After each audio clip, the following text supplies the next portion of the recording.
ભરૂચના અંકલેશ્વરની પાનોલી જીઆઈડીસીમાં ભીષણ આગ લાગવાનો બનાવ સામે આવી રહ્યો છે।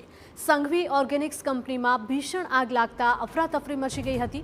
ધુમાડાના ગોટે ગોટા દૂર દૂર સુધી નજરે પડ્યા હતા। 10થી વધુ ફાયર ટેન્કરોએ આગ પર કાબુ મેળવ્યો હતો। 3.5 કલાકની જહેમત બાદ આગ પર કાબુ મેળવાયો હતો। કંપનીમાં રહેતા અત્યંત જ્વલનશીલ કેમિકલને કારણે આગ લાગી હતી। ટોલ્વિન કેમિકલની ટેન્કમાં આગ લાગ્યા બાદ વિકરાળ સ્થિતિ સર્જાઈ હતી। સમગ્ર પ્લાન્ટ આગની ચપેટમાં આવ્યો હતો।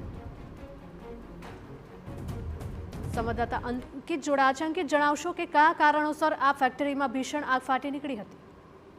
जी संघवी ऑर्गेनिक्स कंपनी है पानोली में तेमा भीषण आग लगी थी। टोल्विन टेंक जे अत्यंत ज्वलनशील पदार्थ है तेमा आग लाग्या बाद तेने आखी कंपनी ने तेनी झपेट में लई लीधो हतो।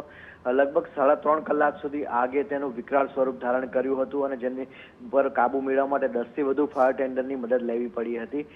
घटनामां आखो कंपनीनो प्लांट काटमाळमां परिवर्तित थई गयो छे, जो के सदनसीबे कोईपण प्रकारनी जानहानि नोंधाई नथी।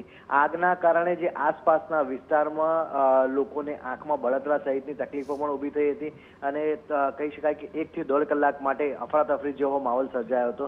हालमां आग उपर संपूर्ण काबू मेळवा जता स्थिति नियंत्रणमां छे। बीजी तरफ इंडस्ट्रियल सेफ्टी एंड हेल्थ विभागे घटनाने बाबते तपास शरू करी छे। जी अंकित, माहिती बदल आपनो आभार। तो 10 જેટલા ટેન્કરો ઘટના સ્થળે પહોંચી ગયા હતા અને 3.5 કલાકની જહેમત બાદ આગ પર કાબુ મેળવવામાં સફળતા મળી હતી।